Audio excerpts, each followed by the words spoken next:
Okay, hello guys, can you all hear me?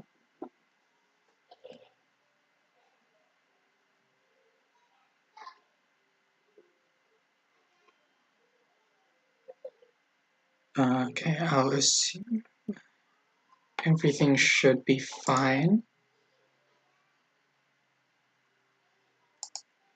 So we'll begin in like a minute for the second half of complex analysis.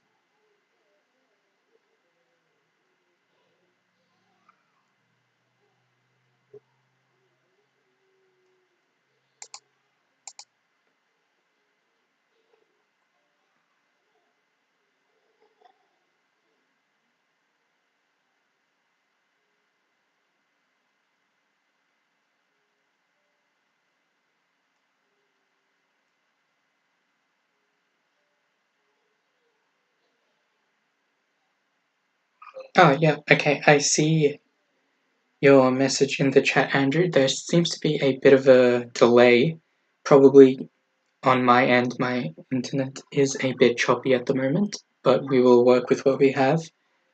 Yeah, hopefully everything will go decent.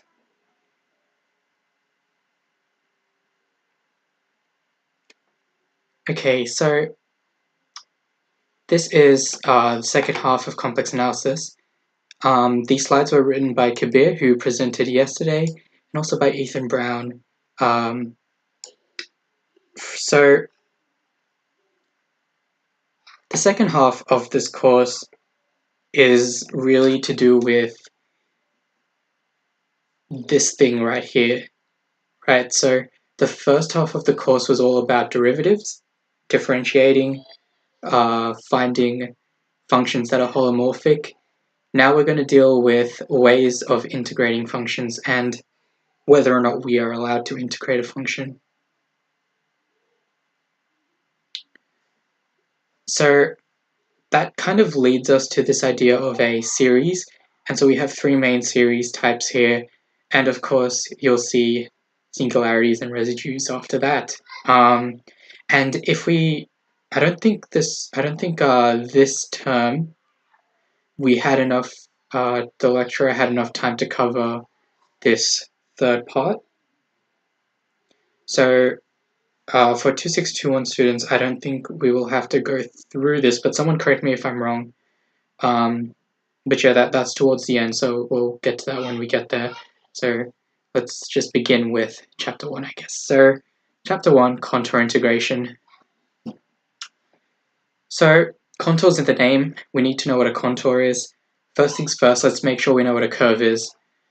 And so here we have the definition of a curve. If you've taken either one of these courses, it's going to be very similar. Like this whole course is kind of similar if you've done 201, 102, 111. So continuous curve is just something from an interval I, and you're taking the interval to the complex plane. So you're taking some interval of numbers to the complex plane. And you would usually have an initial point and an end point. So your initial point here, your end point here.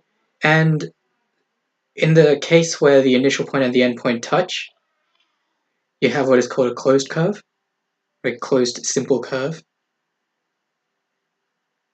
And a simple curve is just one that doesn't intersect itself. So something that's not simple, you can think of it like that, because there's an intersection point, it intersects itself.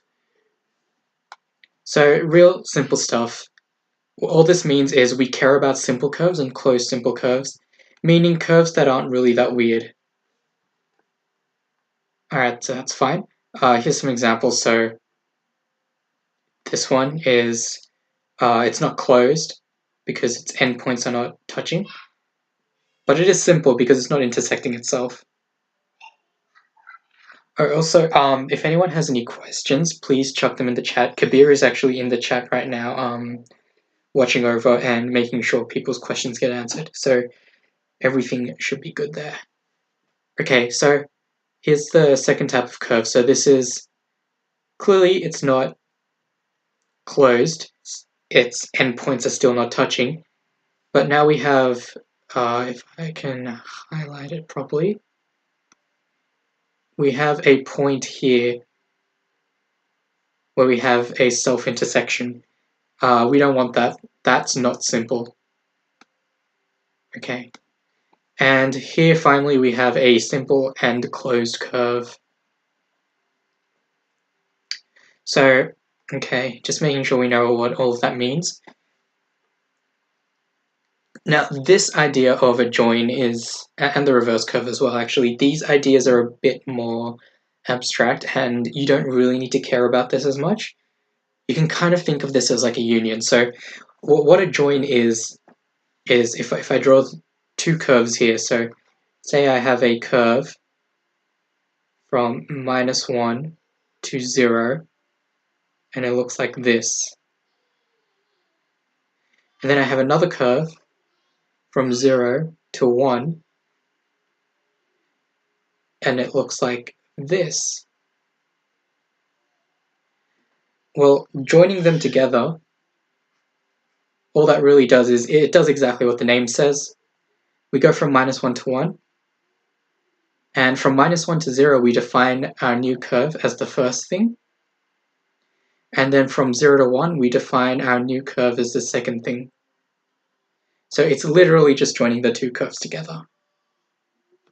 And the reverse, the reverse is it's a bit more nuanced, but the idea is pretty simple still.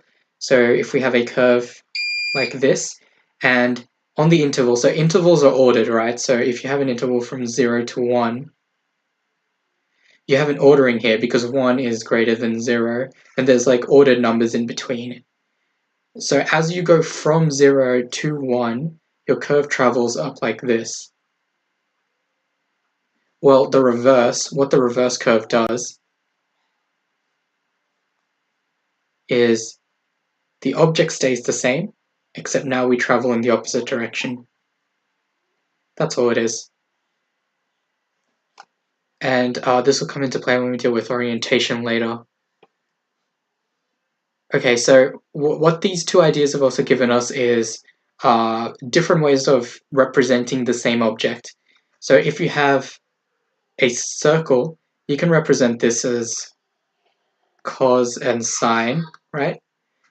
But you can also represent this as, say, the join of two semicircles, or you can represent this, say if the curve is going up like this, then back down to anti-clockwise, you can represent it in the opposite direction.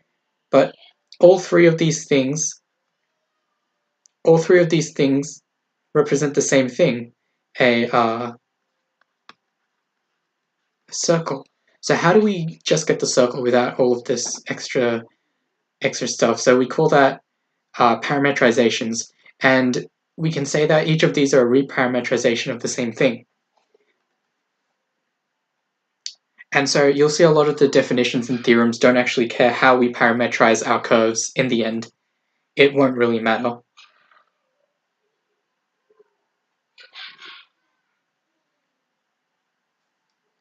Okay, and we've introduced this idea of a curve. We need to give it some sort of structure, some sort of differential structure. So here we say that we can differentiate it by just taking the real derivatives in the real sense for the imaginary and the real parts. Simple, nothing too complicated there. And we say it's continuously differentiable if the whole curve has a derivative everywhere at every single point. And we say it's smooth if there's no zero gradient. And the final idea is piecewise smooth. So piecewise smooth just means that you can deconstruct your curve into some finite amount of points that are smooth on their own. And we'll show an example of why piecewise smooth and smooth are kind of different. So it might look like they're the same originally, but here I think we have an example of something that's piecewise smooth but not smooth. So here we have gamma of t. So its real part is the absolute value of t. Its imaginary part is just t by itself. So its real part looks like this. Imaginary part's just this. And I'll give it a direction just to be clear. So this is going like this. So is it smooth? No, because not differentiable at this point here. So we have an issue. However, it is piecewise smooth because we can break this up into these two separate curves. And the reason why we do this, so it's very similar to the real case. So think of the real function y equals the absolute value in x. So if we split it in the middle, everything on this side is differentiable here and here. Everything on this side is differentiable here and here. But like together they're not differentiable, of course. So we can call this curve piecewise smooth, but not actually smooth. So that's the idea of piecewise smooth. So this example is just to make sure we understand why piecewise smooth is so important and why it's different from just being smooth. Okay, so we have curves. Along with curves come length. So we always want to be able to make sure we know how long a curve is. We like giving things numbers to represent them. And so if we have a curve here, what we do is we consider its change in the x direction, its change in the y direction, Pythagoras' theorem to find its change in the curve's derivative direction, and we just integrate along this. So that's what this says here. And really, you just need to know the definition. That's all there is to it. You just need to know the definition, and if you've taken 201, 102, 111, it's similar to a line integral. So the line integral over gamma ds is the length. This is if you've taken those courses, then you can kind of relate this back to that. So this plays, so it's really nice with our original intuition of R2, if you've done that course. And so here's an example, right? So we have this curve gamma of t. We have a constant modulus, changing argument. So the argument changes from 0 to 2 pi times n. So n can be any natural number here. So let's draw this and see what we think it might be the answer before we jump straight into finding its length using a formula. So let's say this is r, this is ir, so this would be minus r and minus ir. So this is what we're traveling. So at t equals 0, what's happening here? Let's use a different color to just make sure we can see it. So t equals 0, we're starting here, and we start traveling upwards here, and we keep going. T equals pi, we land here, and then continuing on. At t equals 2 pi, we're back to the original spot. So we've traversed a circle of radius r. So the length here of one of these circles of radius r, the length here is 2 pi r. But what's actually going on here is this n tells us we travel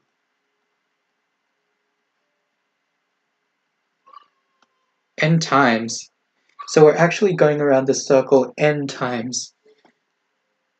And every time we go around the circle, we're adding another 2 pi r. So we expect our answer to become 2 pi r times n. And that's exactly what we get when we chuck it into the formula. So doing it formulaically, we put our lower and upper bound. We put in our gamma dash. So differentiating gamma, we consider I as just a constant. Then we take the modulus of this. So the modulus of I is 1, modulus of e to the it is 1. So we're just left with the r. So that's all well and good. It plays nicely with our intuition of R2. And here we get to the nice part where we can define a contour. So we've been messing with this idea of a curve so that we can get to this point. So what a contour is it's some piecewise smooth curve. So we just need it to be piecewise smooth. So it could be smooth, could be piecewise smooth. We don't really care. And along with it, we want a direction. We want two pieces of data here. We want the shape of the curve and the direction of the curve. And we call this direction an orientation. So that's just a fancy term for it. And usually when there's no orientation given, we always consider it to be going anti-clockwise. So this is if a curve is simple. So if it's simple, we can call it anti-clockwise or clockwise, because these would make sense. If it wasn't simple, we would have like a cut here. And if we're going clockwise up here, well, then over here we're now going anti-clockwise, so there's an issue there. So, but we can define it to be clockwise or anti-clockwise if it's simple. And yep, always assume anti-clockwise if there's no given direction. That is the norm that we take. Yep, so now we get to the idea of a complex integral. So if we have a function f, some real interval here, a to b, and we're going to c. So then we can split it up into the real and imaginary parts. They'll both be their own functions. And we integrate real and imaginary parts separately. We consider this I as just a constant. So this is really simple. So if we have u plus iv, we integrate this. Well, we just split it up using the linearity of the integral. That's all this is saying. So because this definition here it's borrowed from real integration, we're using the linearity of the integral. We actually get to borrow all of the other nice properties of real integrals. So what do we have here? We have linearity. Complex integral is still linear. We have this idea of a u sub, so we can still do u substitution to figure out integrals. Over here we have integration by parts. Finally, we have the integral inequality. So we're borrowing all of these things from the real plane. So that's why this is a really nice definition of a complex integral. Okay, so now we're going to use some of these identities, mainly the integration by parts method. So we'll see that it works the exact same way here as it would do in the real world. And by real world, I mean R. So here we have function t times e to the it. And we want to integrate it over this interval. So in 1b, whenever you'd see like x times e to the x, you'd go, oh look, by parts, right? So set u to be x, then du is 1 dx, and then we'd set dv to be e to the x, so v is x, right? So we're going to do the same thing here. So what we've done here is doing by parts method. So u equals t, dv equals e to the it. So then du is 1, and integrating exponentials should be an I, e to the it. And so we're just subbing these values into the formula for integration by parts. Right, so then we plug in our bounds here, integrate this. This will go to 0 because what you have here is e to the 2 pi I minus e to the 0. That's just 1 minus 1. So we're just left with this part. So that's the integral of this function. Great. No worries there. Pretty simple. The exact same methods that you are used to. Here's another example. This one kind of borrows from the previous one, and the reason why this one's included is because it actually involves a nice trick that we can use throughout this course, and in your exam you might actually end up using this trick. So the thing is, we've already found the integral of t times e to the it, right? dt. And if you remember how we defined a complex integral, it's the integral of the real part plus the integral of the imaginary part times I.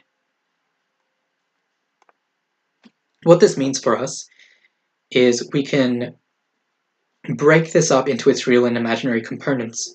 So we can say this is t cos t dt plus I times the integral of t sine t dt. And this real part of our integral is exactly what this question is after. So how do we get that? Well, easy. Just take the real part of both sides. So what's the real part of this integral? Well, the real part of this integral, well, we already found the integral, right? It was minus 2 pi I. And this is purely imaginary, so real part's 0. And yep, that's exactly what's been done here. So as you can see, we've proved this identity. And so you may have to use this trick later on as well. So keep this in the back of your mind that you can break integrals up into real and imaginary parts. And especially the nice thing about this is we're solving real integrals using the complex world, right? So this is an incredible interaction between the two. So the next thing we're going to do is we're going to define a complex line integral. So this is an extension of the line integral you would have seen in 2011 or 2111. So where you have this kind of thing going on, or ds. So we're extending this to the complex plane now. So and it works the same way. So what you have is the integral of f of z dz over some line gamma. Or you just plug z equals gamma into here. So the dz would become, so if z equals gamma of t, then dz is gamma dash dt, right?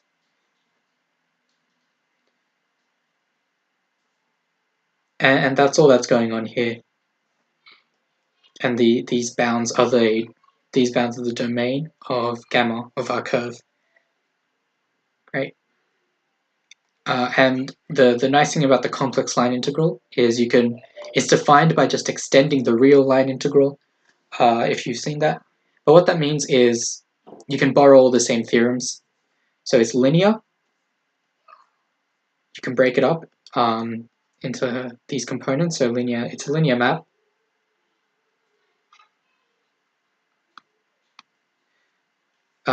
You can change the direction of your curve and just add a minus sign at the end. So in the real sense, what this is if you had a function from a to b, well, this is the same as the minus of the function integral from b to a. So that's what this is mirroring.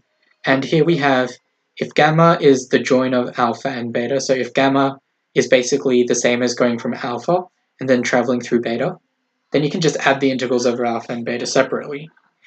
What this one's kind of imitating is, in the real sense, when you have an integral from a to b of f of x dx, well, what you can do is you can break this up into two different integrals. So you can break it up into a to c dx, and then from c you just have to go to b. So that's what this one's imitating. So the point of this is that it plays really nicely with our real our R2 logic and our R1 logic, so we don't really need to learn anything extra new here. And here's just a quick demonstration of, hey, look, it works. Here's the integral of z along the unit circle. We just want to show that it's 0. So we just plug it into our formula, right?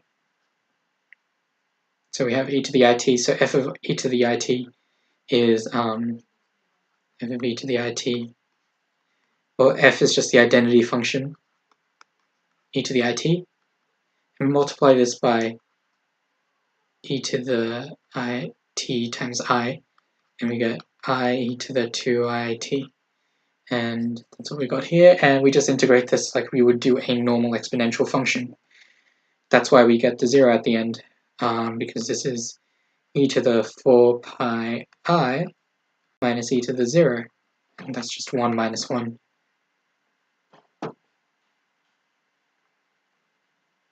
Okay, so here's one more example of a line integral. So this is the function 1, and we're going on the straight line here, 0, so if that's 1, this is I. Then we're just traveling along this line segment here. So f of gamma is just 1, because f is just the constant 1 function.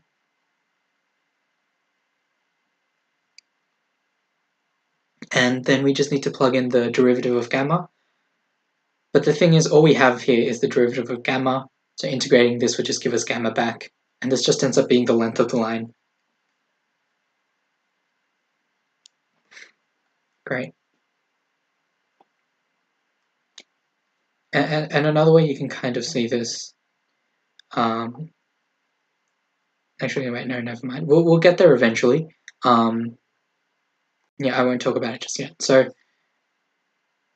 here's some interesting theorems about line integrations. So the first thing is the idea of how reparameterizations don't actually matter.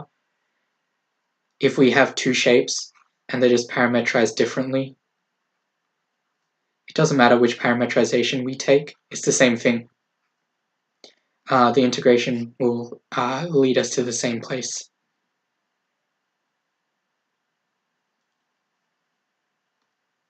Okay, and the next part here is a very, very useful lemma, the ML lemma.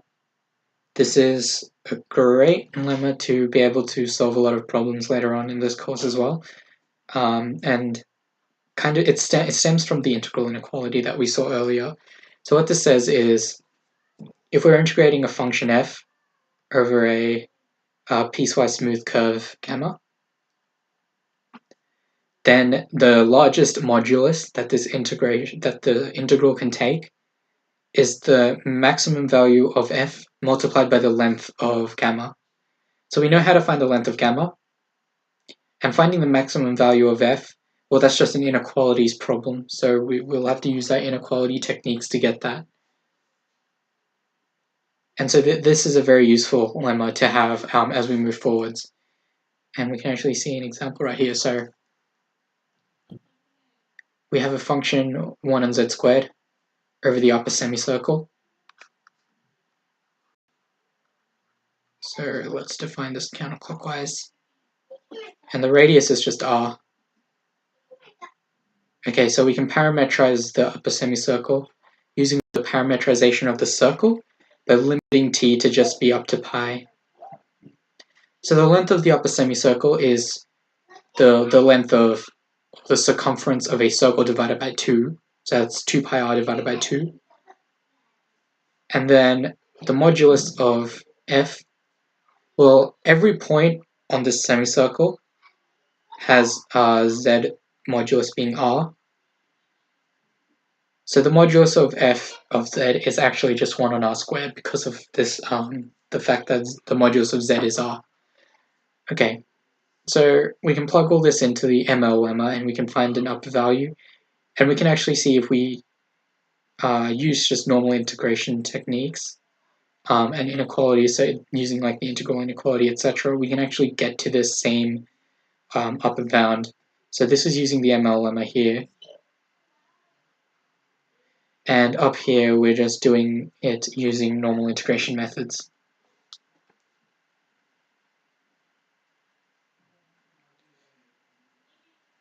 Okay, so earlier we saw that parameterizations don't matter.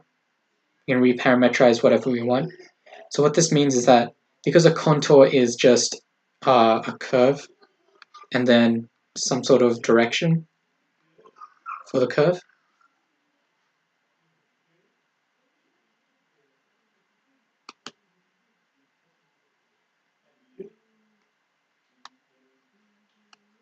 oops, my pen's not working. Okay, so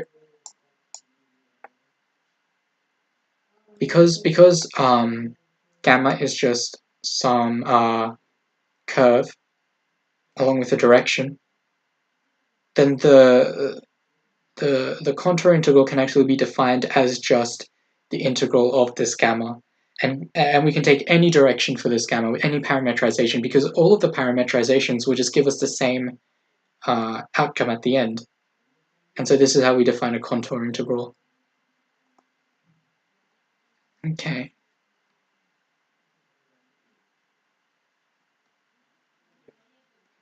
Alright, there it goes. It's working now. So now we come to another extremely important theorem. So Cauchy-Gaussat theorem. This is very important. What this says is if we have a function that's holomorphic on a simply connected domain. So if we remember what simply connected means, it means if in our set we don't want any holes in our set. So if we take any curve in this set and we shrink it down, it'll always stay in the set. Meaning there's no holes in this set. Okay. Great. So if we have a function that's holomorphic on a simply connected domain like this, and we have a closed contour inside here, so a closed contour meaning that it just touches itself at the endpoints, then over this closed contour the integral will just become 0. And this can be extended further if we have some piecewise closed contour, and the pieces are made out of gamma 1, gamma 2, etc. Then what we can do is we can take the integral over the boundary of our domain. So the domain here just has to be bounded, and we can take this as the sum of all of these gamma k's, and we will know that this has to equal 0 as a consequence of Cauchy-Gaussat. Okay, so keep that theorem in the back of your mind because it's really important. So here's an example of Cauchy-Gaussat in action. So if we wanted to prove that this function f of z equals 1 over z is the same along every contour gamma r, then we can actually use Cauchy-Gaussat for this. So a contour gamma r, what this is it's a circle of radius r. Okay, well, what we do is we take a bounded domain, omega. So let's draw this bounded domain.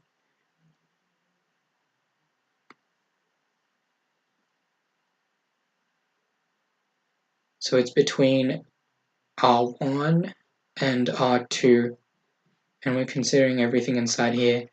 Well, this is clearly bounded because the largest modulus is R2. And so we can just apply Cauchy-Gaussat here because the function f of z equals 1 on z is defined everywhere along here because the annoying 0 point is no longer inside of this annulus. So one more thing we need to do before we move on is we should give this a sense of direction. So standard direction is counterclockwise. And we also need to define a direction for the inside.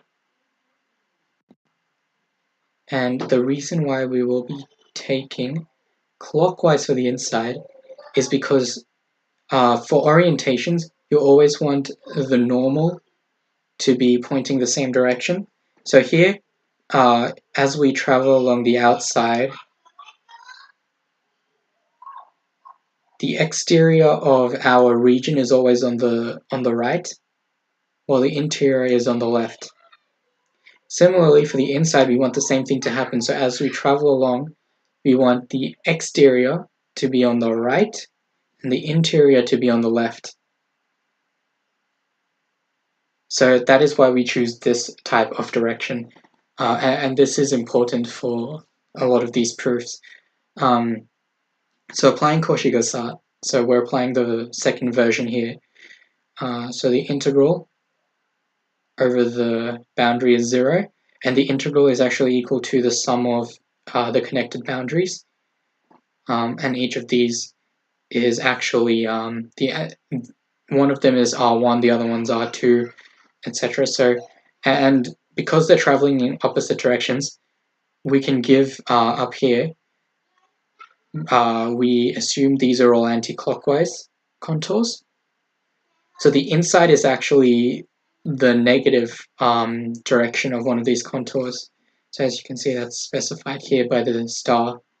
So moving it on to the other side gives us minus the star 2 of f of z dz. But remember, the minus and the star can cancel. And so that's why we're left with this. So then for any R1 and R2 distinct, we have that they're equal to each other. Great.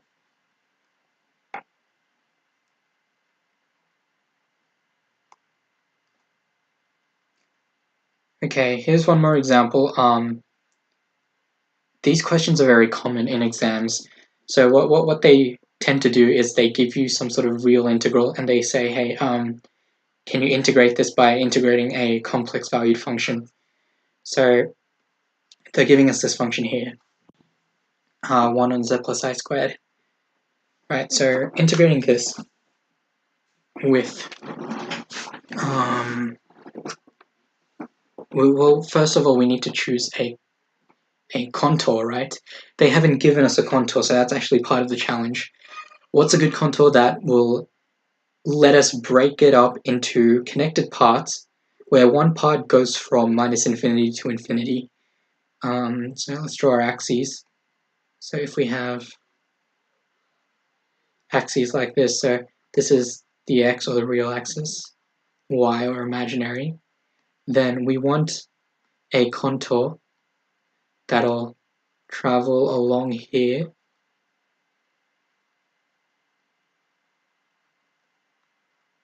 and let's call these endpoints minus r and r. Well, if we want to be able to integrate this nicely, we usually want this to be smooth. Oh, not smooth, sorry, closed and simple. So to close it off, we can either go upwards or we can go downwards, right? So notice here that this function here actually has a non-differentiable point where it doesn't exist at z equals minus I. So down here we have a problem. We don't want to go there. So that's why we will be traveling upwards instead. Because if we travel upwards, then this region here, our function is fully defined and differentiable here. Okay. So this is our contour of choice. And we actually have two parts to this contour. So this bottom part, we'll call it gamma x because it's traveling along the x-axis. And this top part, this circular part, we'll call gamma r because it has constant radius r. And so we can break our integral up into the sum of these separate contour integrals. So we have the integral over gamma x plus the integral over gamma r. And we know this has to be equal to 0.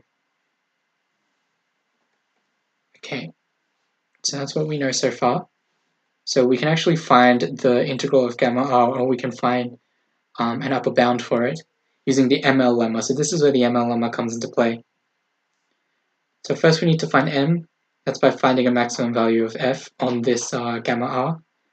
Well, the thing is, at all of these points on gamma r, the modulus of z is exactly r.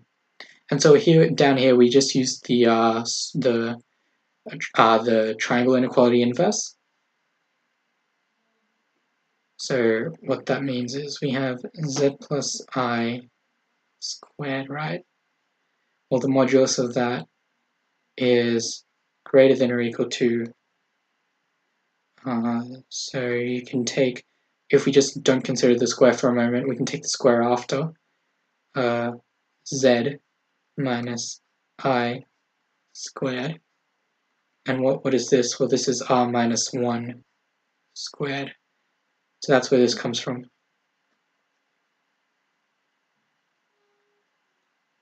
Okay. And then, of course, we need to find the length as well. So the length isn't too bad. We just use the formula for length. Or in this case, this is just a semicircle, right? So it's just 2 pi r circumference divided by 2, because semicircle. So it's just pi r. And putting these two things together, we get this. And now we know that the absolute value of our function integral over this contour is at most this value. So we can take the limit of both sides as r goes to infinity. We see that this is 0. Okay, so what have we done so far? Well, we're kind of close to finding the limit of this, right? So the reason we want to do this is because then minus r will go to minus infinity and r will go to infinity, which will give us these bounds here. Okay, so now we need to find the limit of the gamma x part. So the gamma x part integral can be broken up like this. So it's just a straight line from minus r to r of this integral. So over here, z is just x plus 0I, right? So there's no imaginary part. So it's just x. And doing this,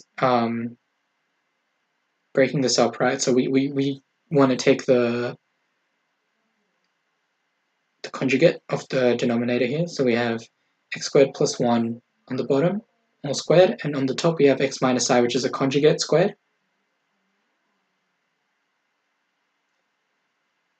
Okay, so now we can take the limit of the real part here because if we think about the limit of gamma, we know that this will end up being 0. So then the real part of this is still 0. Right, so finding the limit of this is actually going to give us the original integral that we're after. So the real part actually takes out all of the I components because the numerator here is x squared minus 2xi minus 1. So to take the real part, we just take the x squared and the minus 1. That's what we get up down here. And so this is how we reach the integral that they're asking for. And we find that it's 0 because, let's see here, so integral of gamma x plus the integral of gamma r equals 0. So the real part of both sides is 0. And then taking the limit is still 0. Great. If anyone has any questions about that, please let me know in the chat. And I can go back to one of these slides if something's unclear. Kind of going through some of these content pretty quickly, so it can get a bit confusing. Okay, so here's some more theorems that stem from the Cauchy-Gaussat theorem, right? So the first thing is actually pretty expected because we know that line integrals don't matter under parameterization. Well, if we have two contours that travel from the same initial points to the final points, it doesn't matter what contour we take. as long as f is holomorphic inside of some simply connected domain. And the other thing we can do is we can define a primitive. So this is kind of the idea of an indefinite integral, right? So in the real world, the real sense, you have just an integral of f of x dx, or you can call this some other function plus c, right? So we're kind of relating this back to the complex plane now. But yeah, not too important there, because that's all stuff we should be fine with. Here's a really important theorem. This one's going to be used a lot. So Cauchy's integral formula, and I'm sure you can see that Cauchy's done a lot here. So Cauchy's integral formula is just a really nice way of figuring out integrals. Right, so if we have a function that's holomorphic on a simply connected domain, and we have a contour gamma that's simple and closed, so it acts like a circle, then if we take the integral of our function that's holomorphic inside of here, so f is holomorphic inside of here, and if we divide f by z minus w, where w is just something inside of this contour, right? So it's on the interior of the contour. So w is something like this. Then what we're doing is we've essentially ended up taking the integral of a function that's holomorphic everywhere except for the middle part. It's not holomorphic there. Right? So it's not differentiable there.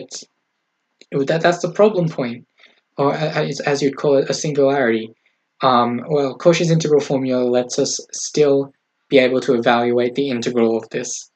And what it says is that the integral of this is equal to 2 pi I times the numerator function at this problem point.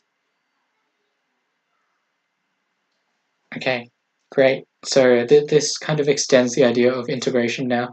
So we no longer need the function to be holomorphic everywhere on the simply connected domain. There can be a problem point, and we can still integrate. So here's an example. So we want to integrate this function over gamma. What's gamma? Well, gamma is the circle of radius 1 centered at I, so let's draw that up. So here's I, here's 2I, so this is -1, this is 1. So this is the circle, and we want to integrate inside of here. Well, let's see, okay, so this function is really, if we split it up, it's z plus I, z minus I, dz. So we have two problem points. We have when z equals minus I, or when z equals I. We can't have either. But the nice thing is that gamma does not include minus I, so minus I is down here somewhere. The only issue is that, oh, whoops, I drew this. This should be going like this. I don't know what I've done there. The only issue is the I part. So if I draw that, there's I. That's the problem point in this case. So what we can do is we can write the integral as 1 over z plus I, and we divide z minus the problem point, right? So z minus I. So this is still the same function. We've just rewritten it in a sort of funny way. And the reason why this is nice is because this looks a lot like Cauchy's integral formula now. So we can just use Cauchy's integral formula to find the value. So the function, the f of w is the top part at I in this case. And the top part of just I is 1 on I plus I, 1 on 2I, right?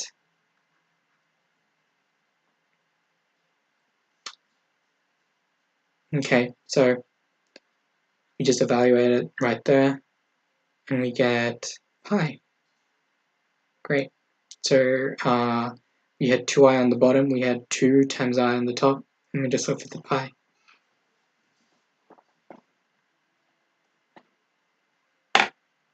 Okay, so here's a sneak peek into power series. So we won't look at power series until we get to the series portion, which would be the next hour.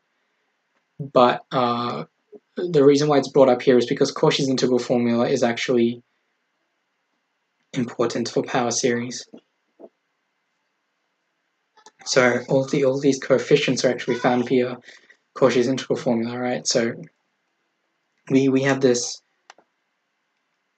formula here for the power series at f at a point z0, and we can actually use this to show if a function is holomorphic or infinitely differentiable, right? So what this leads us to is the generalized integral formula. So as you can see, this kind of looks like the power series coefficients, and this lets us deal with when we have a function with a higher power singularity. So it's no longer f of z on z minus w, where this is just of order 1. Now we can deal with any nth order singularity. And so this is a very, very important theorem, and you'll be using this time and time again. Okay, yeah. So here's just a quick implementation of this theorem, right? So we have a function 1 on z to the n over the unit circle,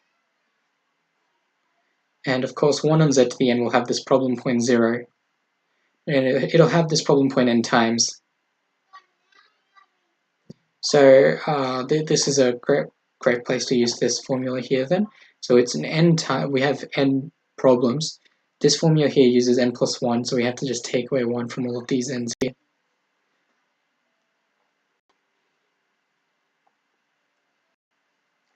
So plugging all this into the formula, rearranging. So there's the n minus 1 factorial, there's the 2 pi I, and the n minus 1's derivative. Well, if n is just 1, then our function is 1 on z, right? And so that's where this 2 pi I comes from.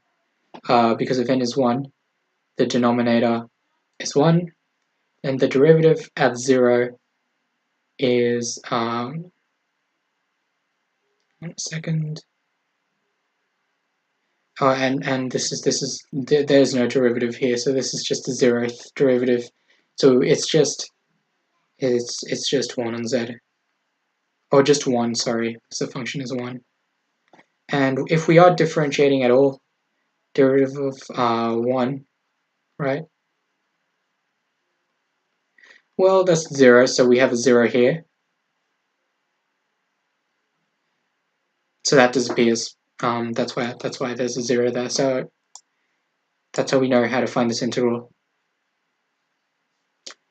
And for any negative values of n, then for a negative value of n, so if n equals minus k, then 1 on z to the n is actually just z to the k greater than 0. Well, that's entire. That can be differentiated anywhere. And so then we just use Cauchy-Gaussat, where an entire function on a simple closed contour. So we just integrate it and it gives us 0. Okay, so this is one of the harder examples of using some of these ideas. I'll go through it pretty quickly for the 2621 students. So what this says is we have an entire function, we have an upper bound for this function, and we want to show that this function is linear. All right, so to show it's linear, what this means is that, so if f linear, then f dash of z constant, of course, and f double dash, f triple dash, and all further derivatives are all 0. And how do we prove this? Well, there's a really nice way of showing that a bunch of derivatives are 0.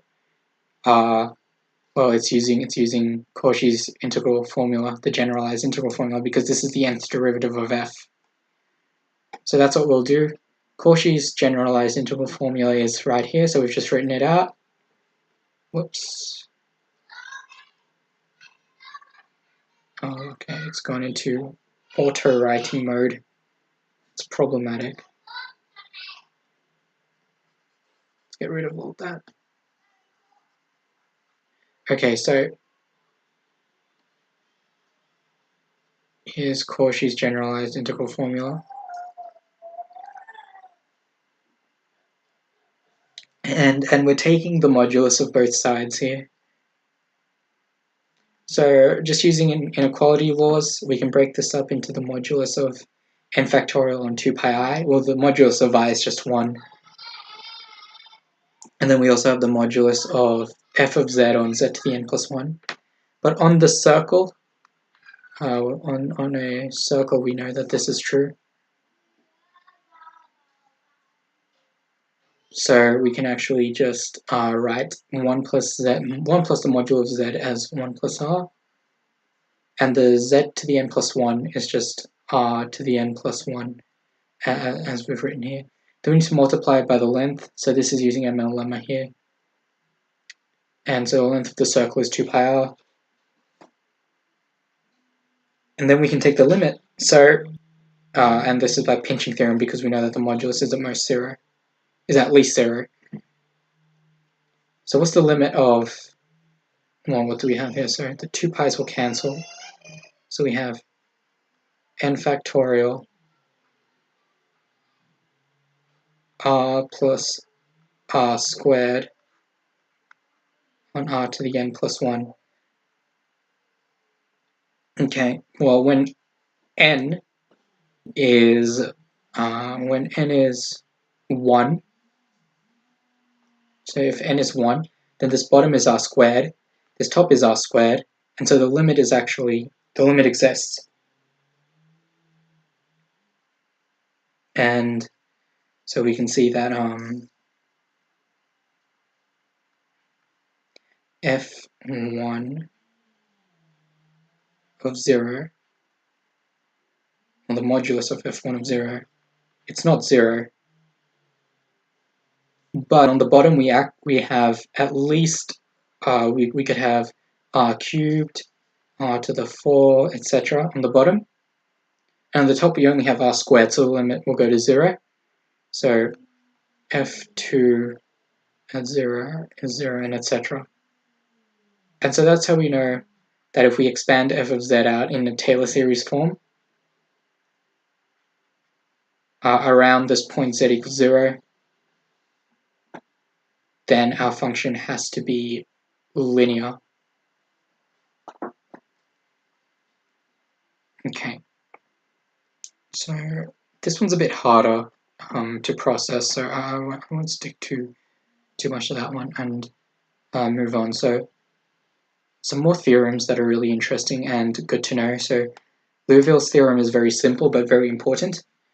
If your function is bounded and entire, then it has to be constant. So as soon as you can restrict your function to some open ball, and so your function is just like, it just travels along inside of this ball, then what this means is that your function actually has to be constant if it is entire, meaning it's differentiable everywhere. And Morera's theorem is actually as close as we can get to a converse of Cauchy-Gaussat. So if we restrict omega to a domain, any domain, and we say that f is just continuous on this domain, and then if we have a closed contour inside of this domain, then the function integral has to be 0. And the function integral is 0 that's the condition that Cauchy-Gasset gives. But what Morera's theorem proves is that then f has to be holomorphic. So combining continuity on some domain and a zero integral on some closed contour means that f is holomorphic. Okay, I won't stick too much to these. So here's an example of Liouville's theorem. I guess I could quickly go through this one. So h is, if we define a function h as f of g, so the function f is bounded above by g for two entire functions, and we also know that g has no roots, right? So and we have f of z equals some constant times g of z. Okay, so this is what we want to prove. Let me circle that just so we're clear. This is what we're after. So to do that, what we do is we define this new function h, and we can do this because g is never zero. G has no roots. So h has to be entire because h is made up of entire functions, and g is never zero. And the other thing we know is that the modulus of h is at most 1 because of this condition up here. And so h is bounded by 1, and it is entire. And so Liouville's theorem gives us that h of z is constant. So h equals a for some constant a, and just rearranging what h actually is gives us our final result here. So yeah, that's all there is to that question. Okay, I'm going to take a 5-minute break here and just let you pass all that information, and we'll come back at 3:10.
Okay, so we'll continue now where we left off.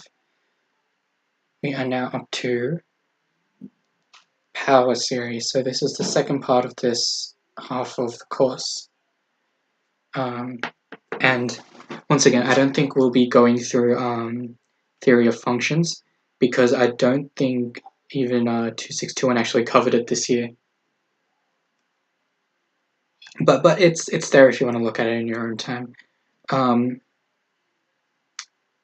Okay, so let's see. All right, so moving on to power series. So you've seen some power series in 1B, Math 1B. We're going to extend this definition to a complex power series. And so it's just like, it's the same. It's really the same. And the fact that it's the same kind of definition means we have similar ideas of radius of convergence. So we except now we're working with balls because we've upgraded our mathematical language a little bit. Instead of saying intervals, we can talk about converging in some sort of ball around a point. And of course, like if it only converges at the 0 point, then we say it's a ball of radius 0. It's just a point. And if it converges everywhere, then we just set the radius to be infinity, which just means everywhere, right? Like the whole plane. So think of this as the same as you would normal power series. And so with power series comes normal integration and differentiation. So if you have a sum of some terms, an z to the n, then you can differentiate and integrate the terms individually. So if you had an integral here, you could swap out the sum and the integral order. Or if you have a derivative here, you can swap out the order of the derivative and the sum. So it just plays really nicely. That's all it means. Here's an example of a power series. So we're given this complex power series, and it just asks us to find the radius. So we apply ratio test from 1b. So ratio test is take the limit of an plus 1 divided by an, absolute values, and this needs to be less than 1 for it to converge. Okay, so let's take the limit first, and we'll worry about the inequality afterwards. Taking the limit, so here's your an plus 1. Here's your an. Well, this is actually 1 over an here. And multiplying 1 over an and an plus 1 gives us this. So we've taken out the z minus 2 part, and we have this huge, ugly chunk of n's here. But the nice thing about this is we have n times n squared, so that's n cubed. We have n times n squared, that's n cubed, and we have a 2. So the limit will just go to this 2. So we have 2 times the z minus 2. And ratio test tells us that to converge, this needs to be less than 1. And just rearranging here, what this means is we have z minus 2 modulus is less than a half. And what this is if we take a circle at 2, if this is 1, then it converges on this circle here. And of course the radius here is a half. The center is 2. So radius of convergence a half. These problems will work the exact same way that you did them in Math 1B, so no worries there. Hopefully that should be fine. And along with power series, of course, there's this very special type of power series you can create called a Taylor series, and this will model a function very well for its n derivatives. So this is a Taylor series around some point z0. You have these coefficients exactly same as the real Taylor series, and you just sum them all up. And of course, as usual, if you sum around z0 equals 0, then you get a Maclaurin series. So one thing this course takes for granted is Maclaurin series for e to the x. You need to know this one, and you need to know the sign one as well. So I'll go through the e to the x one right now. So this will just be 1 on n factorial times z to the n. And the sine x, we're about to go through. So this is the Taylor series expansion for sine around pi. So it's not exactly around 0, but you can it's sine, so you can change it to be around 0 pretty easily. So first thing we need to do is we need to compute the derivatives and find any patterns we see. So one pattern we see is that the 0th derivative is 0, second derivative is 0, and fourth derivative would be 0 again, etc. So really f to the 2n at pi will be 0. So in our Taylor series down here, we don't need to consider any n terms. That'll give us an even number derivative. And for the odd terms, the first is -1, the third is 1, the fifth will be -1 again, so it's alternating by -1 every time. That's where this comes from. And of course down here we have the n factorial, but in this case it's 2n minus 1 factorial, because we are only considering the odd terms. All the even terms will die out because the even derivatives are all 0. And so of course again the powers have to be odd. Even powers will die out because of the even derivative going to 0. So this is the sine expansion at pi. Okay.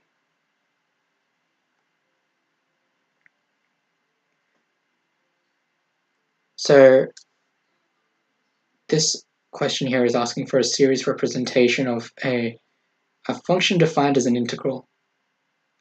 So this function is sine x on x integrated over gamma, where gamma is a line segment.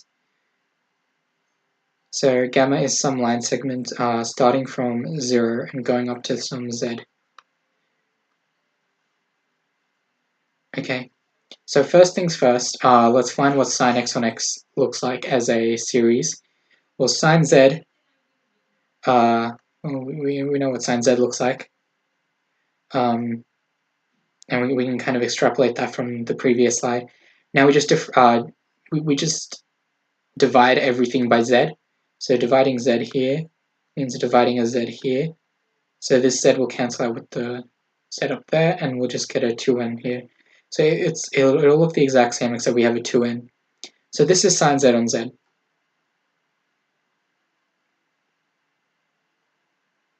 Okay, so now for the contour integral, we actually need to parameterize the contour.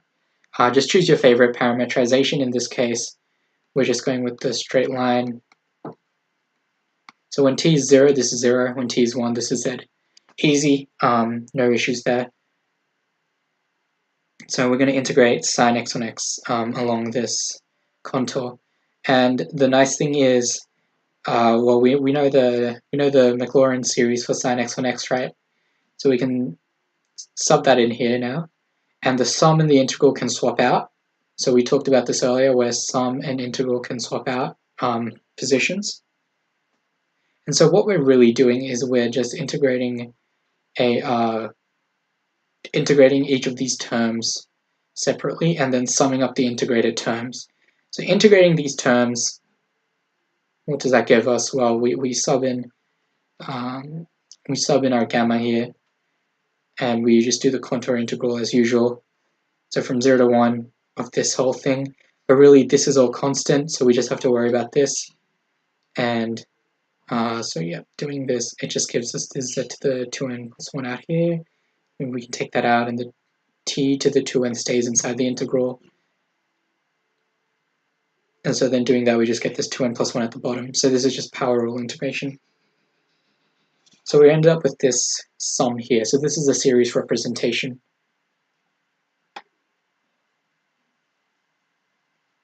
And of course, this z here is just some constant complex number. Okay. So this example was also it's a pretty difficult example to see. But things like this could come up definitely in both exams, so it's good to watch out for. And I think a big part of this is the confusion between having a constant z here, right? So remember, this is a constant now, and our function is our function f of z. Well, what's this? Choosing the gamma. So this gamma here is chosen by the input. Okay.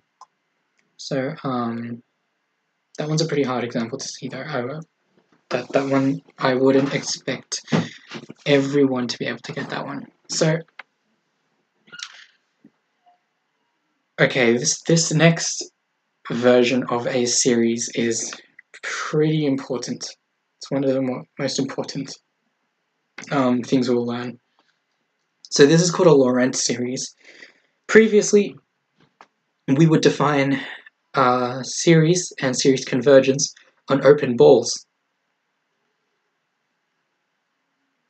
But the problem is some functions have some sort of singularity, or like a hole, inside of these balls. They have a problem point, or maybe two problem points, or however many. Well, so what we do instead is we create a Lorentz series where instead of being holomorphic on this ball, we instead make functions that are holomorphic on some annulus. And the reason why we choose an annulus is because if we have a problem point, we can create an annulus around the problem. So if the problem point is like 0, for example, we can create an annulus around 0 that looks like this. And the series is only defined or only converges inside of here, meaning we don't have to worry about the problem point anymore. So it's really nice that we can do that. So we define it like this. One thing you should note is that now it starts at minus infinity, so be careful. It does not start at 0. And the coefficients are found using this long formula here. But this formula really just comes from Cauchy's integral formula, as I'm pretty sure you'll see soon enough, right? Yeah, I think so. So this is the definition of the Lorentz series, and so let's try applying it to some things. This first example talks about an annulus with small radius 1, and it should be around point 1 here.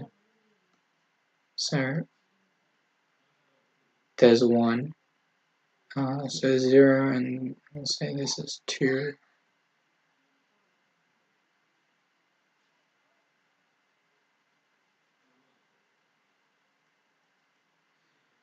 And the annulus is everything outside of here. So usually when we talk about annulus, we talk about like R1, and then so Z is between R1 and R2. Well, for the purposes of Lorentz series, R1 could be 0, and R2 could be infinity. And in this case, R2 is infinity. Okay, so around this point, we just need to find the Lorentz series. So one way we can do this is we can actually break our function up here. It's actually in the form of it's in the form of quotients of polynomials, and actually it doesn't even need to be quotients of polynomials. You can do this trick with a lot of different functions where you want to try and turn the function into 1 over 1 minus r, because this is the infinite series of r to the n. So if you can somehow turn your function into this form, you can actually get an infinite series out. So that's what we're going to do down here. So down here, we're expanding f of z using partial fraction decomposition. And I won't go through the really annoying algebra there, but this is what you'll get. So we want everything to be in terms of z minus 1, because if you recall, Lorentz series, the coefficients of the Lorentz series are Cn, and the terms are w minus z0. So w is what we're entering into the function, in our case it's z, and z0 is, in our case, is 1. So we want everything to be in terms of z minus 1. And because of that, we're going to leave this middle term intact, and we'll just try and figure out what the first and the third terms look like when we mess around with them a little bit. So here we have some pretty annoying algebra. So here we just took out a factor of z minus 1, right? And then here what we have is 1 over 1 minus r, and this will end up becoming this infinite series. We leave this minus 1 and z minus 1 the same, and then we find an infinite series for this part as well. And now we're just going to equate it to a Lorentz series. And the only thing we're missing in the Lorentz series are the coefficients. So we can compare coefficients here. One thing to note is that n is positive up here. So up here n is positive, up here n is positive. Because n is positive, z minus 1 squared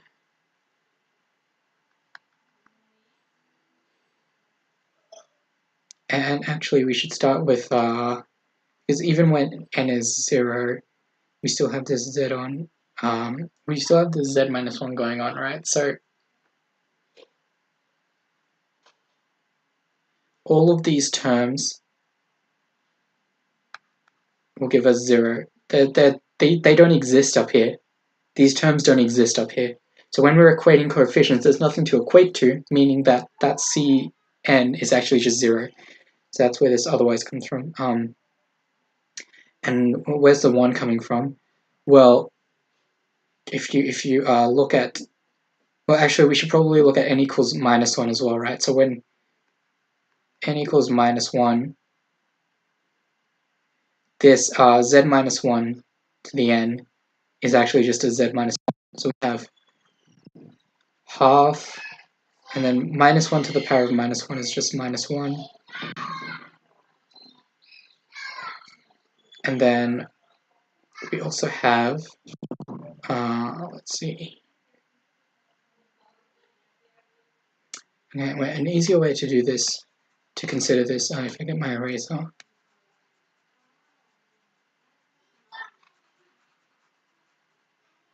So C minus 1 is the coefficient of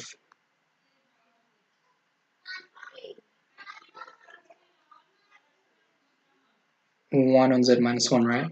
Well, let's look at the coefficient of 1 on z minus 1 up there. So it can happen when n is 0. So half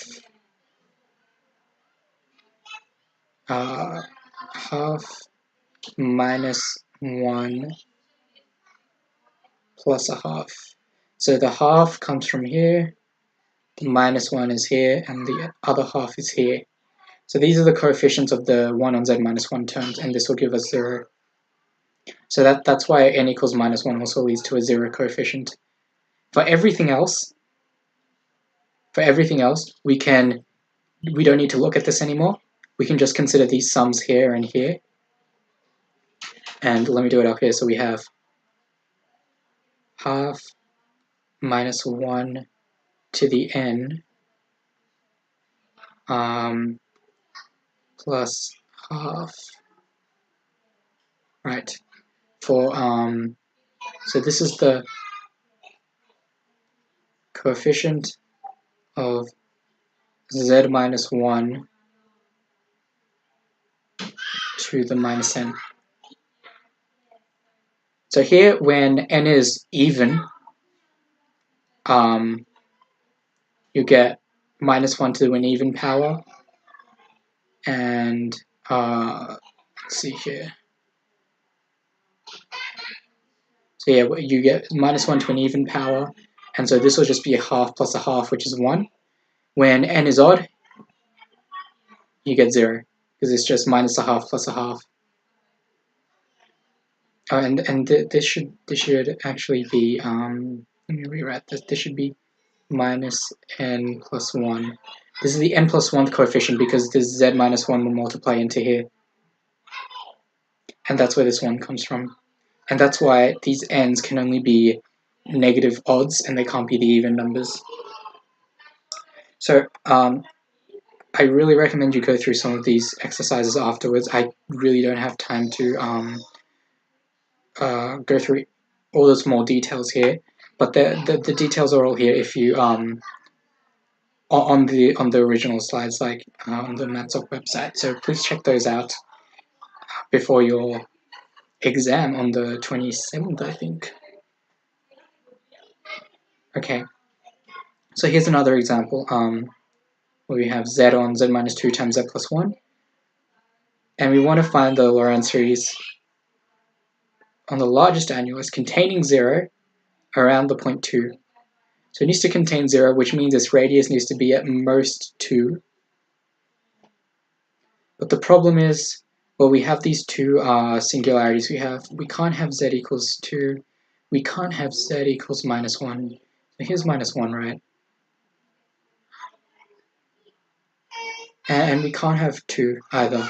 So the largest we can go is up to here, and the smallest we can go is very, very close to 2. So that's where this annulus comes from, with the smaller radius 0 and the larger radius 3, and of course centered at 2. Okay, and we use the same trick as earlier. We split our function into partial fractions.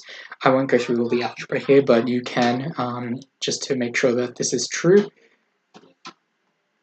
Splitting it into partial fractions, we can break up the, we will keep the first term the same because it's already in terms of z minus 2. We break up the second term in terms of z minus 2,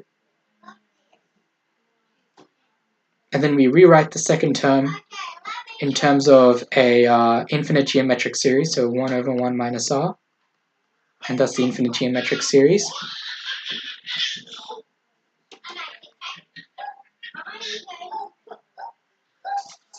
R to the power of n. So that's what we've done here, and applying this formula gives us this. Okay, and now we equate it again to the equation of a Lorentz series. So the standout case is the is c minus 1, right? So the coefficient of 1 on z minus 2. The coefficient of 1 on z minus 2, well, you need to take the 2 and 3 here. And what are we adding? We're adding 1 on 3 times, well, there's no 1 on z minus 2 in here. It's just times 0, right? So it's just 2 and 3. So that's where the 2 and 3 comes from here.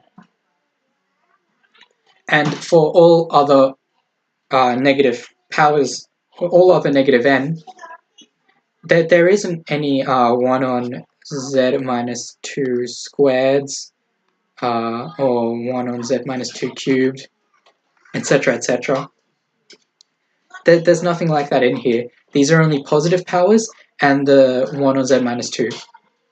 So these are all 0. And what you're left with is just these terms over here, and that's where this comes from. So I hope that part makes a bit more sense. This one was a much nicer and like a cleaner example than the previous one, of course. So that's always nice. So moving on to the home stretch, we're dealing with singularities now. So I've mentioned singularities as we go, because I assume you've read your lecture notes and you have a grasp of what they mean, right? So anyway, so like an isolated singularity is really just some point, if you have a function f, right, and your function is defined at a ball around that point. So it's defined on like an annulus around this point, you could say. And it's differentiable on this annulus. We call that an isolated singularity, the middle part. And we can classify isolated singularities in 3 ways. We can say it's a removable singularity, or a pole, or an essential singularity. So removable singularity, what this means is that this function actually has a limit at that point. So f of z0 not defined, but we can find a limit as z approaches z0 of f of z. So that's the nuance there for a removable singularity. For a pole, what this means is that if we add enough z minus z0 terms to our function, then eventually we can find its limit. Eventually. An essential singularity means we can never do this, and the function is always just not defined at that point. You can't find a limit there. You can't find a limit no matter how many times you multiply z minus z0 terms. It just doesn't work at that point. So that's what an essential singularity means. So here's the clearer definitions with limits now instead of the fancier language, if you prefer limits. So if the limit exists, then it's a removable singularity. If eventually you can find a limit, then it's a pole.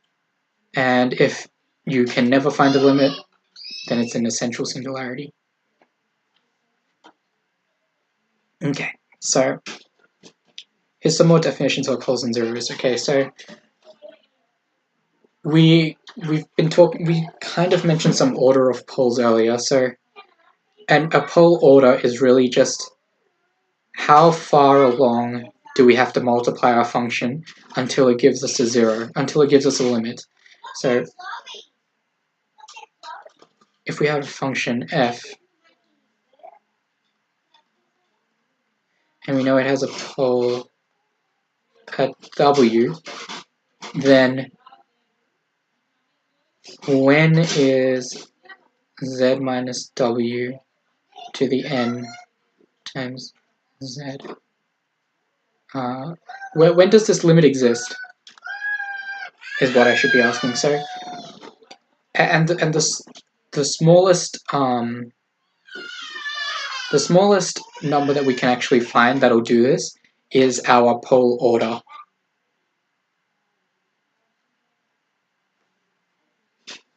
And similarly, we define a zero order. So we have a function f of z, and if we can keep dividing it by z minus w to the n, eventually it will get, if it gives us a limit, then it has a zero of order, and at that point. That's all that means. These are really fancy language, but like we'll see how we can actually put this to use now. So we start with this function that we're familiar with, which is just the tangent function, tan. So tan is undefined at all of these points, and we know this from just the usual tan function from high school, right? So we know it's not defined at all of these points. So we want to see if these are poles, if they're essential, if they're removable, or like what are they? So first thing we know, it's not removable because the function just doesn't have a limit there, right? Because tan z, or if you consider this as just the real numbers, right? If we consider this as just the real numbers, and tan goes up here. Okay, it's gone back into auto writing mode. So it goes up here, and then it comes up here, right? So at pi on 2, at pi, sorry, it's at pi on 2, sorry, yeah, it's not differentiable, and that's the problem point. So clearly not a removable singularity. Next thing we need to try is if it's a pole. Well, we multiply once, by z minus w, or z minus this now. So w is this. And we take the limit. So let's have a look at what happens here. So we kind of reconstruct this limit as z goes to 0 now instead. So we just use a substitution here. The substitution is like u equals z minus pi on 2 minus n pi, right? So, and this will give us this sign and this cos on the bottom. But we can find these sine and cos terms easily just by using double angle formulae. So these minus 1 on n's will cancel out. We have cos on sine, right? So, and we have the 0 at front as well. And so what this really is this is the limit as z goes to 0 of what we have here is cos of z divided by sine z on z, or minus sine z on z. Well, cos of z goes to 1 as z goes to 0. Sine z on z goes to 1. So this will go to minus 1. And that's why we get this minus 1 at the end. So because this limit exists, and we only needed to multiply once, the pole is of order 1. So each of these poles are actually of order 1 for tan.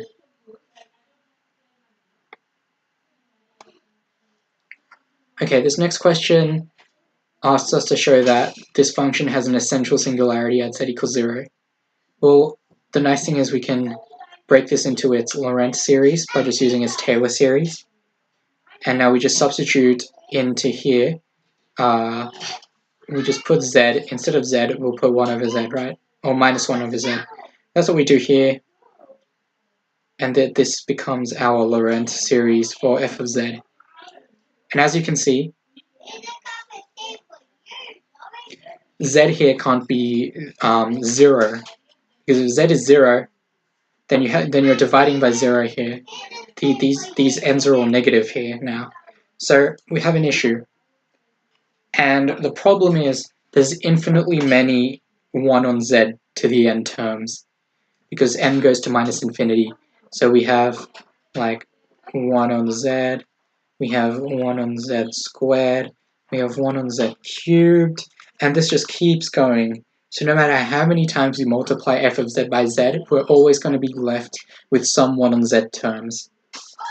And so the limit of z to the n times f of z will never exist. That's why this is an essential singularity. So one more singularity classifying question here. So we're given a function f of z, and we want to find the behavior of the singularity at z equals 0. So our function is sine cubed z on z. Well, as z goes to 0, sine z on z is 1. So sine cubed will be like sine squared 0 times 1, which is a 0. So the limit exists, and this means that it's a removable singularity.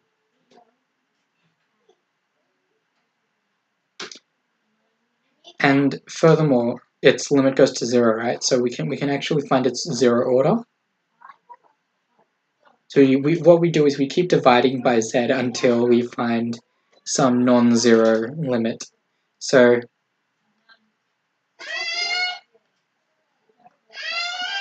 our function is sine cubed z on z.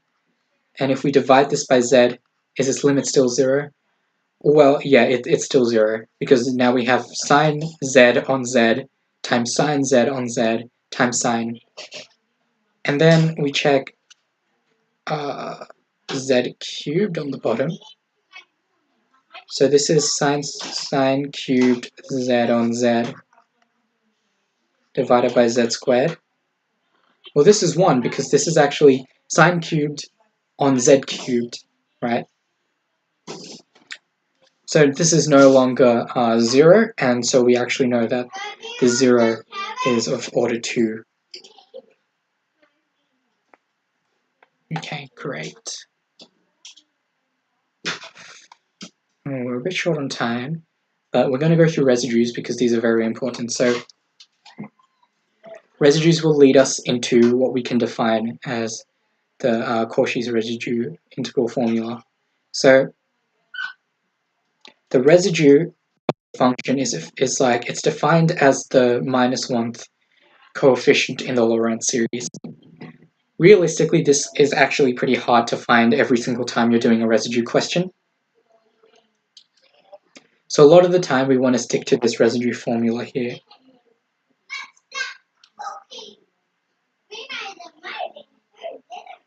And you'll find that for most functions, the residue formula is actually a lot easier to use than the definition for residue. Okay, so keep in mind when you should use which. It really just depends. If you can easily find a Lorentz series, then go for the definition, of course. If you can't, then you may have to rely on the residue formula down there. And of course, the residue formula requires you to find the order of the pole.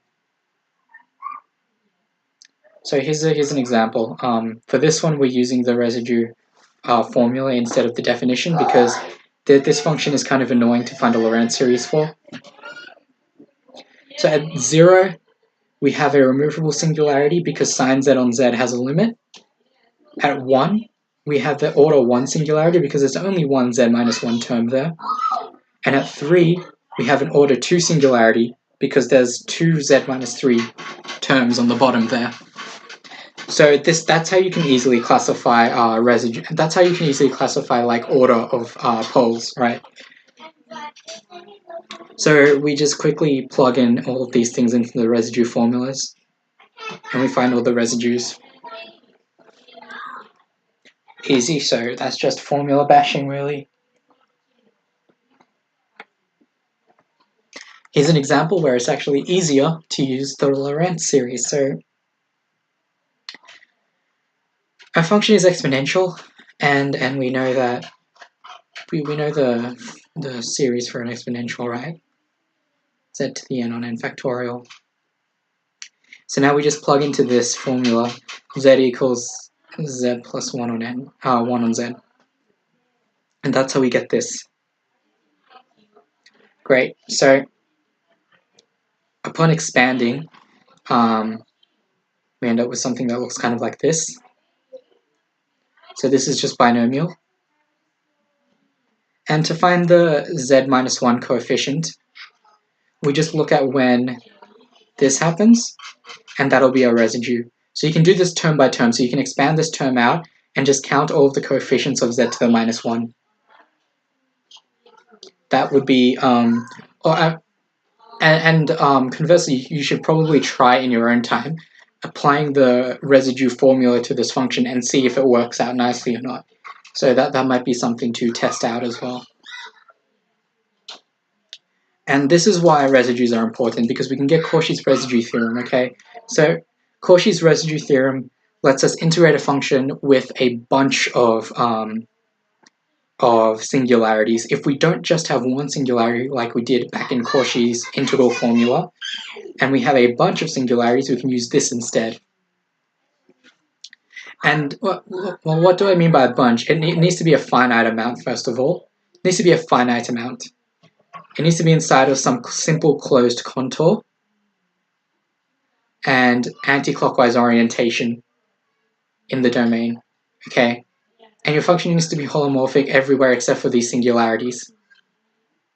So if your function is fine, except for a finite amount of points, then you can just calculate all of the residues at each of these points, add up the residues, and multiply by 2 pi I. And that'll give you your integral over this contour.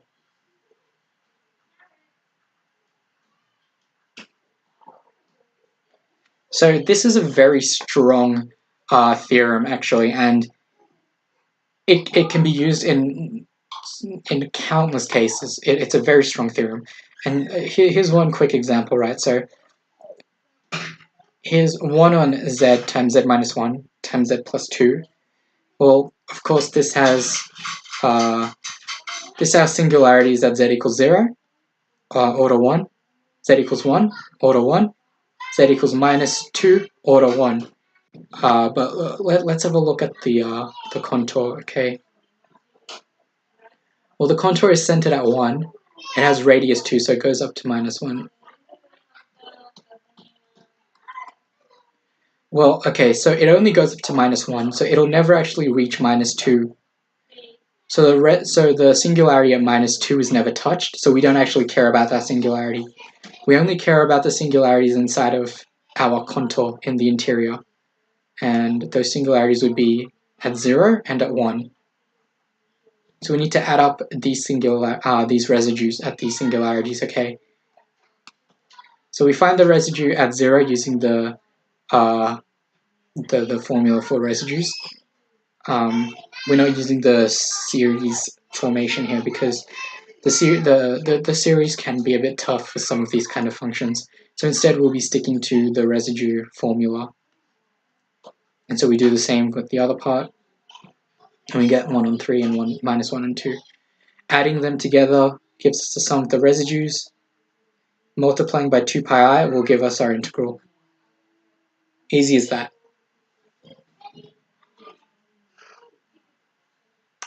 Okay, here's another example of the residue theorem. So if you recall before, we did a problem where we had a residue, or we had a singularity, and we had to create a contour around that singularity. And then we split the contour into its two parts, into this and this. Well, we're going to do the same again, but now using the residue theorem, okay? So we create a function that looks like this, and the contour is the upper semicircle, so as drawn up here. So by Cauchy's residue theorem, this integral will just be 2 pi I times the sum of the residues. Well, what are the residues? Not there, sorry, here. Well, is z equals plus or minus I. Those are the singularities, but minus I is out here. It's not in the contour.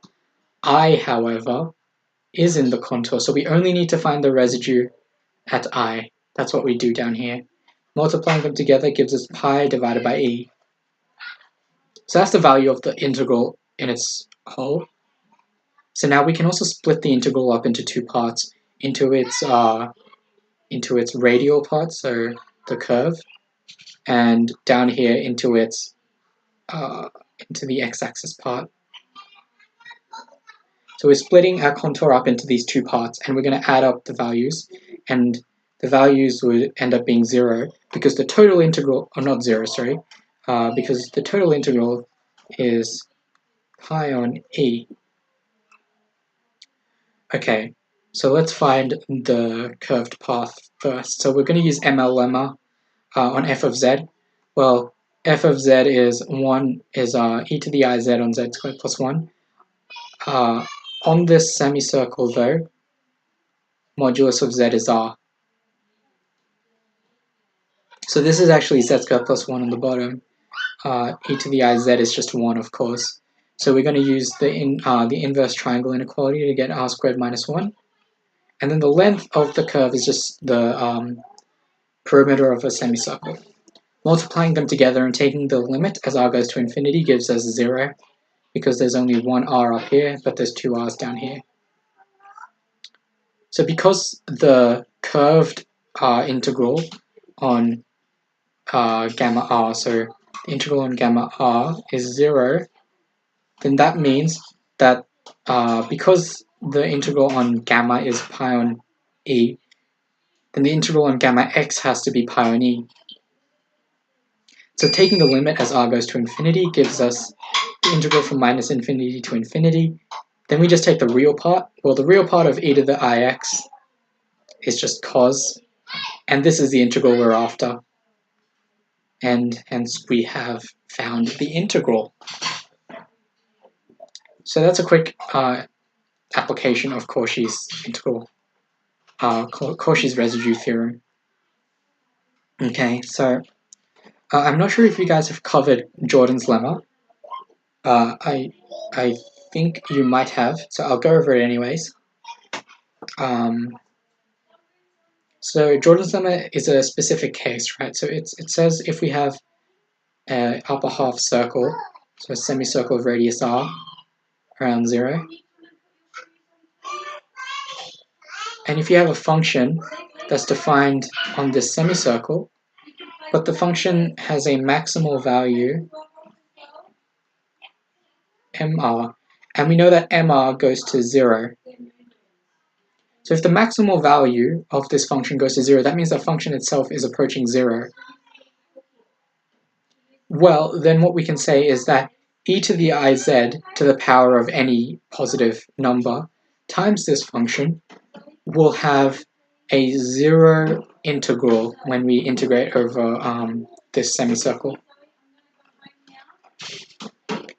So whenever you have a function, like if you have a function f of z and it's like e to the iz times, I don't know, some other function of z, then you can always see if Jordan's lemma applies, because this can simplify questions greatly when you're dealing with Cauchy-Gaussat theorem and the residue theorem as well. So if you see e to the iz, it's very useful to think, oh hey, does Jordan's lemma work here? So just keep that in the back of your mind. Could be useful. So here's an example when Jordan's lemma comes up, right? But we're running a bit short on time, so I might just quickly skim through this example. Actually, is there anything else after this? No, so after this is theory of functions. So, okay, I can quickly go through this example, actually. So, Jordan's lemma says that on an upper half semicircle, e to the iz times a function will go to 0, right? So the integral will go to 0. Well, here we have this integral from minus infinity to infinity. We want to construct, we'll do the same thing we did in the previous example, where we construct this upper semicircle along with this path on the x-axis. And we'll break up the integral into two parts, okay? This function here has pole z equals plus or minus 2i, right? But the only part in the upper half semicircle is 2i, so we won't worry about the minus 2i, we only need to worry about the 2i.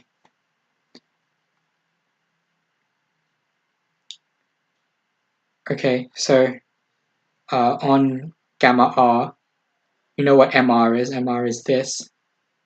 And the limit of mr is 0, which means that Jordan's lemma applies directly to this gamma r part, and the limit of this will go to 0. And what this means for us is that the only part we need to worry about is the gamma x part, okay?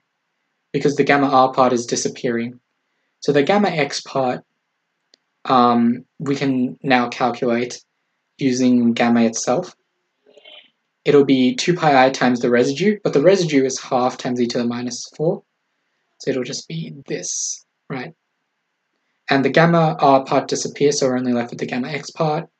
So it'll just be pi e to the 4. Okay, but the question doesn't ask for this. The question asks for a real integral of x times sine of 2x. How do we get sine of 2x out of e to the 2iz? Well, we take the imaginary component. So taking the imaginary component of this will just leave us with this. And that's the integral of minus infinity to infinity x sine x on x squared plus 4. And there should be a dx here. I'll fix that up afterwards. And that is it. So that's how you would apply Jordan's lemma in these kind of questions. And theory of functions, as far as I know, hasn't been taught this year. So I'll leave this as extra reading if you really want to. But that will conclude the seminar. And I hope this has been somewhat useful as a quick refresher right before your exam. So good luck with your exam, everyone. And if you have any questions, please stick around and let me know. Now that the stream has been, now that the seminar is basically over. And thanks everyone for showing up.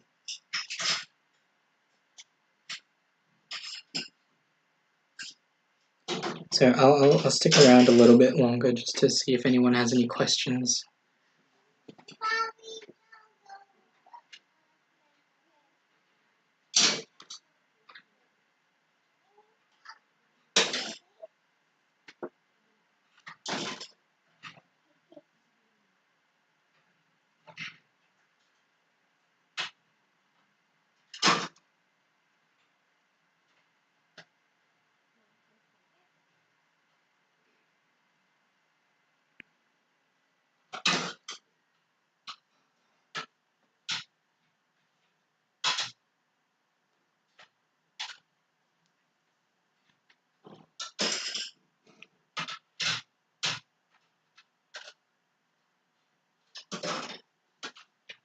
Yeah, thanks everyone.